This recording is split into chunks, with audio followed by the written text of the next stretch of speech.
the continuing story of Peyton Place.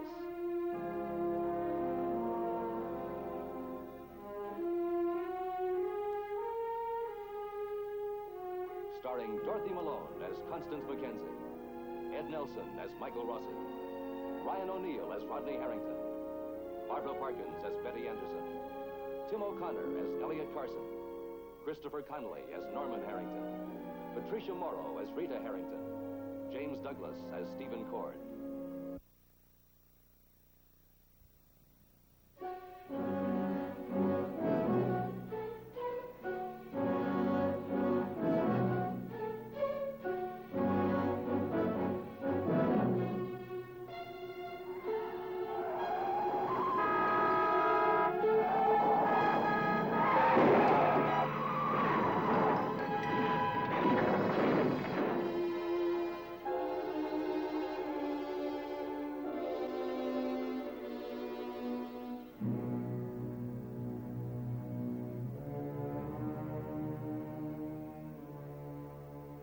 The melting snow of the New England winter has left the countryside wet and slick.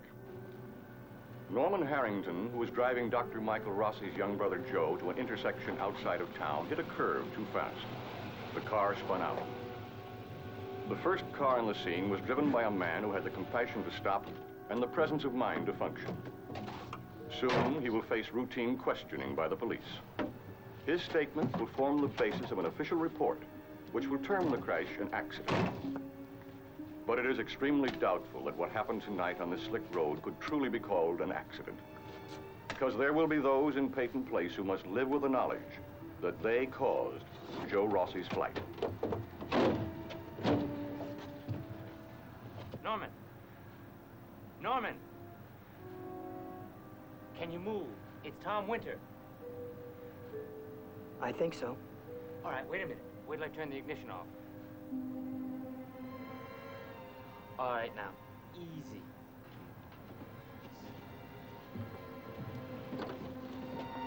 I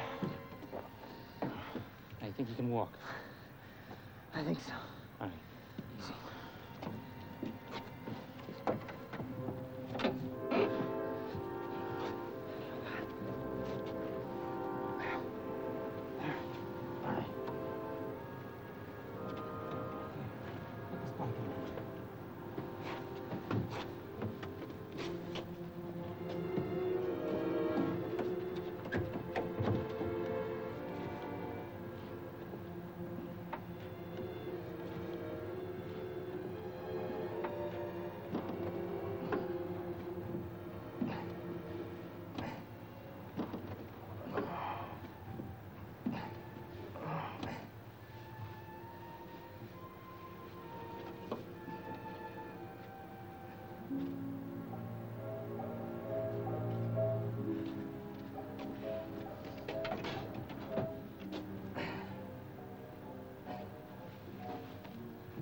Easy.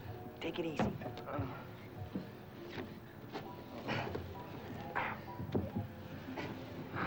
I got it.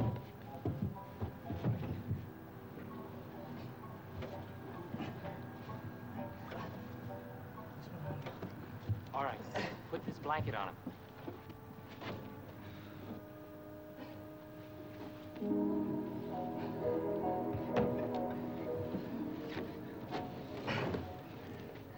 I didn't want to move him, but the nearest phone is 8 or 10 miles, and we got to get him to the hospital fast. He's losing a lot of blood. When you call the hospital, ask for Dr. Rossi. This is his brother, Joe.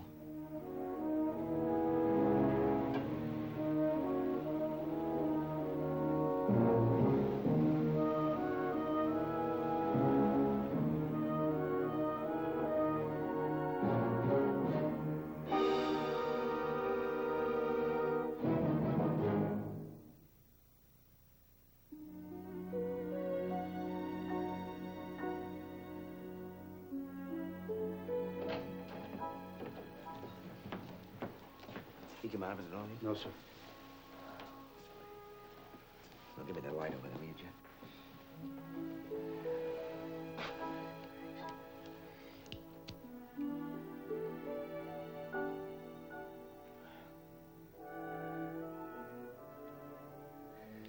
See if they're ready an X-ray. Yes, sir. Dr. Rossi, I'm sorry about this. We spun out.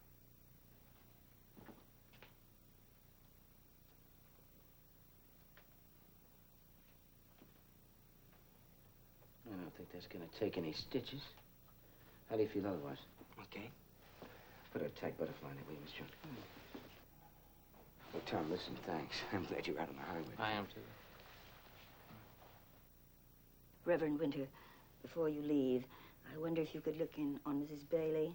She's been asking for you all day. Said you promised to read to her. Yes, of course. How is she? Not too good. When I couldn't reach you, I tried to reach Mrs. Winter. But she was out, too. Yes, she had to go out of town.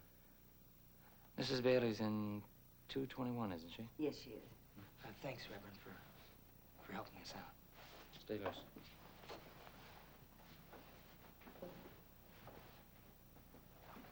Calling Dr. Fielding. Calling Dr. Joe? Fielding.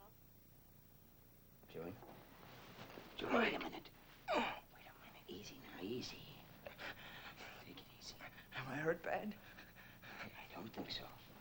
It's my head. It hurts. They're ready, Dr. Rossi. Okay.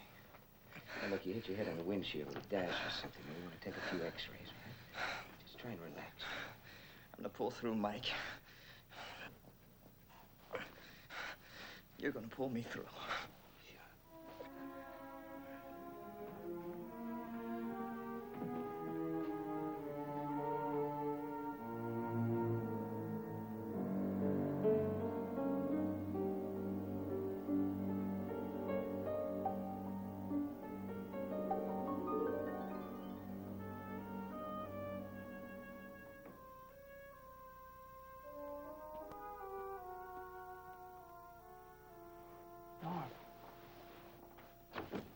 What happened? Nothing. It's just a scratch. What are you doing here?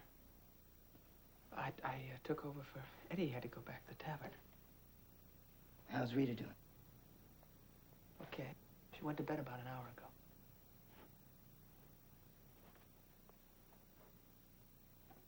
How did that happen? Well, the road was slick. I lost her on a curve and crashed the car. How bad? Bad enough. I think I totaled it. Joe was with me. Yes, I know. He's in the hospital now. They were wheeling him in to get x-rayed when I left. You know, I kind of saw it coming. You know what I mean? No, Norm, I don't know what you mean. Well, I kind of saw everything in my mind before it happened. Now, how do you figure that? Oh, you just saw the probable result of the skid. I don't know. No, it's more to it than that.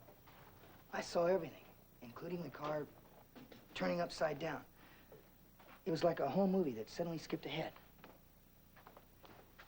Did you have an argument with Joe? No. I had my eyes on the road, too. Well, then it's an accident. Plain and simple. Nobody's fault. Yeah, but I was driving. Nobody's fault. I'm sorry about the car.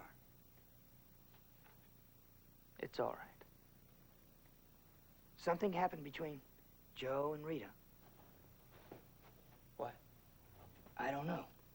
I invited Joe home for dinner. He got upset and walked out. They'd been talking. Norm, Joe's a young man.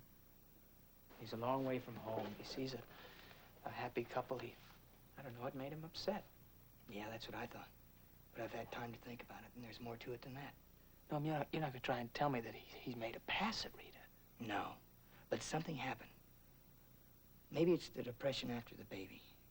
Rita's really been going through it, and there's nothing I can do.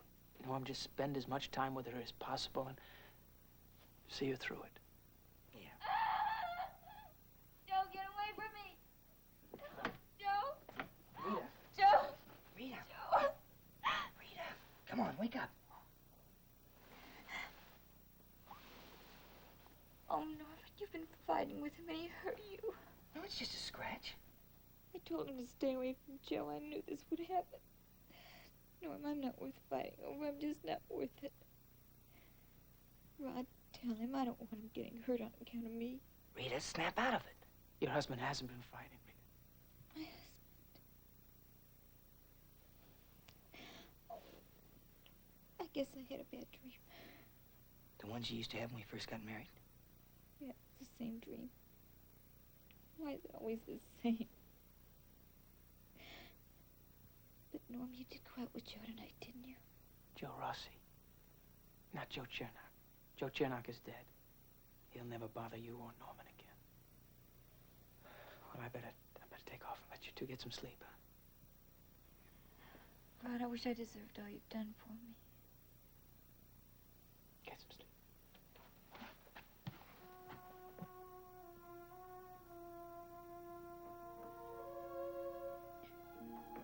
Norm, why don't you see me the way I really am?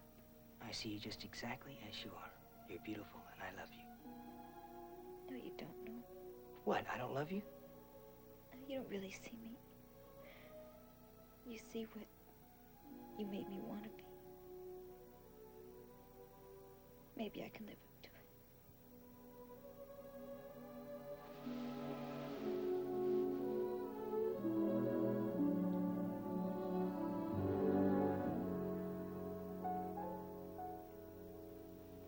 Lie down.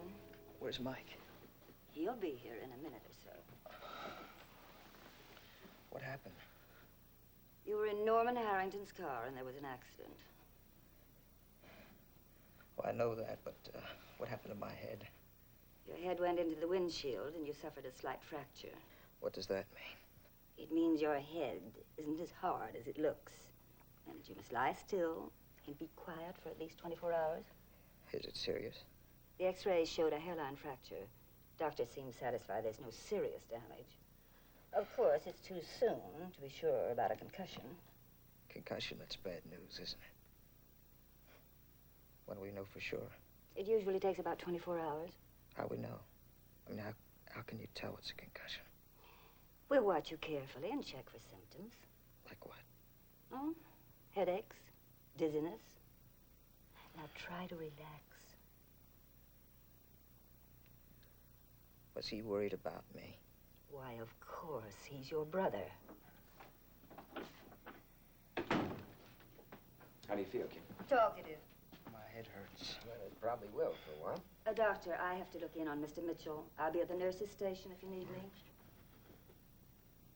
What is it? It's okay. It comes on. It's nothing. Well, that was quite a bump you took on the head. You'll have some pain for the next few hours. You're gonna be all right, Joe. You're gonna be all right, Joe. When am I ever gonna be all right in your book, huh? I couldn't even leave town without fouling up. Look, try and get some sleep, will you? You need anything, you can push this button. Mike? Yeah. You'll be here, won't you? Yeah. Yeah, I'll be here.